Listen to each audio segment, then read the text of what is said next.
Good morning, students. Welcome back to our online classes of class 11th. Now, students, in last class we read the chapter The Portrait of a Lady, रूप चरित्र एक युवती का. Now, the book name is Hornbill. Now, students, we left them from these lines. Okay? Now, start from this one. My grandmother and I were good friends.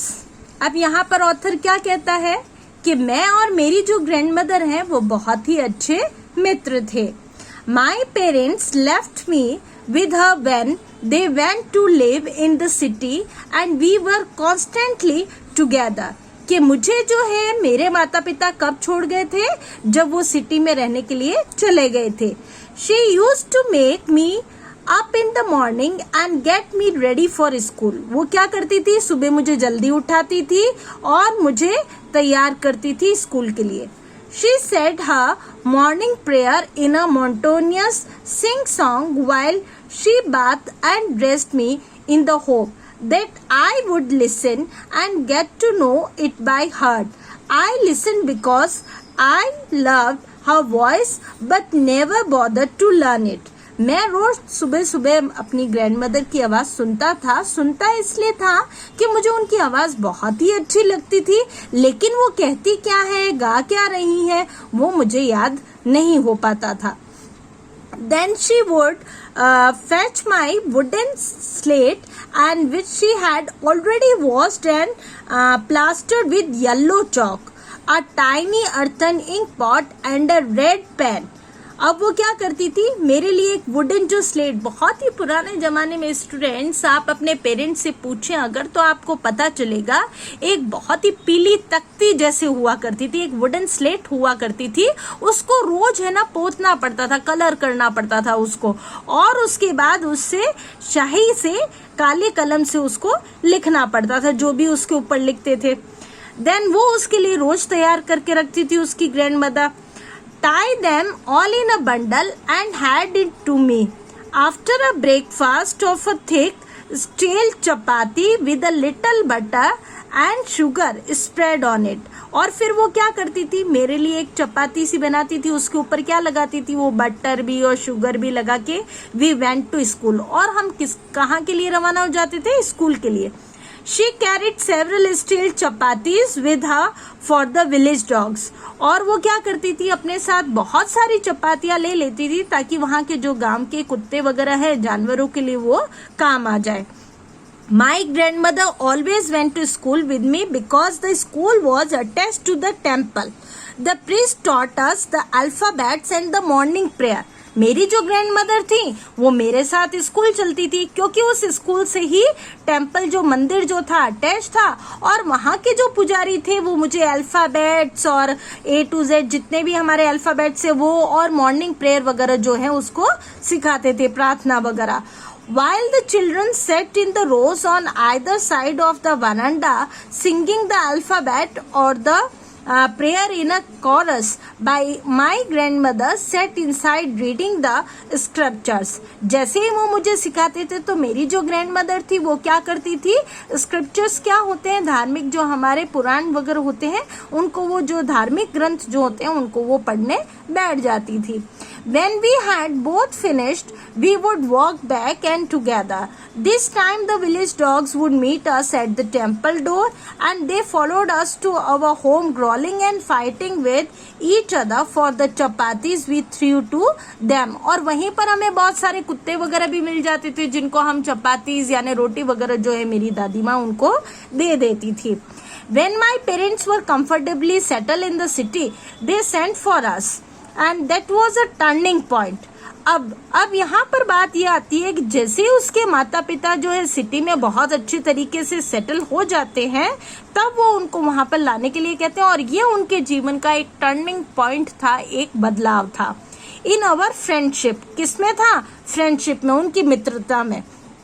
Although we shared the same room, my grandmother no longer came to school with me. अब हम share तो एक ही room करते थे लेकिन मेरी जो grandmother थी अब वो मेरे साथ स्कूल नहीं जाती थी। I use to go an English school in a motor bus and there was no dogs in the streets and she tooks of feeling sparrows in the courtyard of our city house.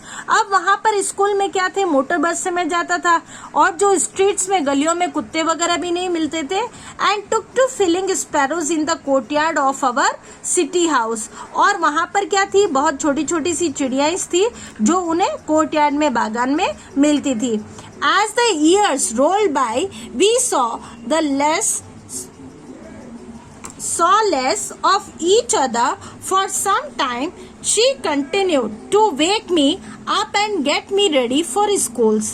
When I came back, she could ask me what the teacher had taught me. जैसे ही मैं वहां से वापस आता था तो मुझे वो यही पूछती थी कि मेरी टीचर ने मुझे क्या सिखाया। जब मैं गांव में रहता था तब भी यही था, और अब मैं जब यहाँ पर आया तब भी मेरी ग्रैंडमदर मुझसे पूछती थी।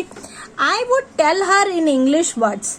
अब मैं जब उनसे बात करता था तो कैसे करता था, इंग्लिश वर्ड्स में। And little things of western science and learning, the law of gravity, arithmetic principles and the world's being round etc. अब मैं इन सब के बारे में जो बात करता था तो उनको बहुत अजीब लगता था, क्योंकि उसकी जो ग्रैनी थी वो इन चीजों को नहीं समझ पाती थी। दिस मेड हर अनहैप्पी, वो बहुत ही नाखुश हो जाती थी इन चीजों से। She could not help me with my lessons and she did not believe in the things they taught at the English school and was distressed that there was no teaching about God and the scripture. और वो क्या सोचती थी कि ये जो पढ़ा रहे हैं ये सब कुछ अच्छा नहीं है, क्योंकि इनमें तो पढ़ाने के लिए कुछ भी नहीं है, और ना तो वो गॉड यानी भगवान के बारे में बता रहे हैं, ना ही कोई धार्मिक ग्रंथ के बारे में बता रहे हैं, वो तो पता नहीं वेस्टर्न सी कोई बातें बता रहे हैं। तो वो उसकी ग्रैनी को, दादी माँ को पसंद नहीं थे। One day, I announced that we were being given music lesson. एक दिन मैंने अपनी ग्रैनी को बताया कि मैंने क्या लिया है, music lesson.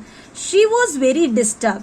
To her, music had lewd association and it was the monopoly of heralds and beggars and not meant for gentle folk. She said nothing, but her silence meant disapproval. She rarely talked to me after that. Okay students, now students we do our first question. अभी हमने कुछ chapter पढ़ा है, मैंने आपको बताया है, उसमें से कुछ चैप्टर अपना बाकी है, लेकिन फिर भी अपन एक क्वेश्चन जो है यहाँ पर कर लेते हैं। मैं आपको बता देती हूँ। पहला क्वेश्चन है हमारा, the 3 phases of author's relationship with his grandmother before he left the country to study abroad. वो 3 बातें, जो 3 फ्रेजेस थे उनके लाइफ में, कौन से थे, रिलेशनशिप यानी उनके रिश्तों के बीच में, किन के रिश्तों में, ग्रैनी और ऑथर के बीच में, जो वो स्टडी के लिए जब अब्रॉड, विदेश जा रहा था। अब्रॉड होता है विदेश जाना, जब वो विदेश जा रहा था तब वो हुए थे। तो नाउ इसका आंसर जो है सुने आप जरा इनके। Now students, our answer is the 3 phases of the author's relationship with his grandmother before he left the country to study abroad are 3 phases. कौन कौन से थे? पहला था childhood यानी बचपन, when he went to the village school and the grandmother helped him to get ready and went to school with him.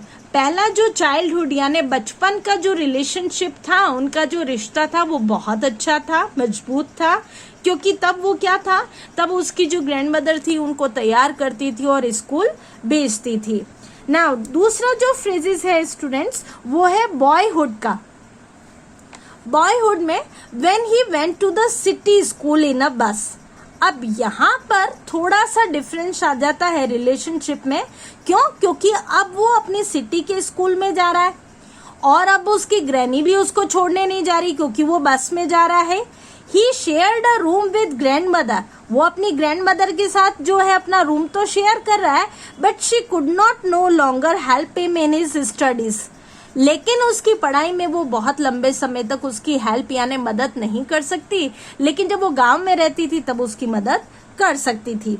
अब तीसरा जो फेज आता है वो है अर्ली यूथ, जब वो यंग हो गया। When he went to the university, जब वो विश्वविद्यालय जाने लगा। And was given a room of his own, अब उसका कमरा भी अलग दे दिया गया, ग्रैनी से वो अलग रहने लगा। The common link of friendship was snapped, यानी खत्म होना। अब जो उनके बीच में जो रिश्ते के बीच में जो उनका लिंक था वो भी खत्म हो गया। तो यहाँ आते आते उनके रिश्ते में कुछ डिफरेंशिएट आ गया। नाउ स्टूडेंट्स, ये काम जो है आपको अपनी कॉपी में करना है, इस क्वेश्चन को लिखना है और नेक्स्ट टाइम हम उस चैप्टर को पढ़ेंगे, लेफ्ट चैप्टर को। Okay, thank you.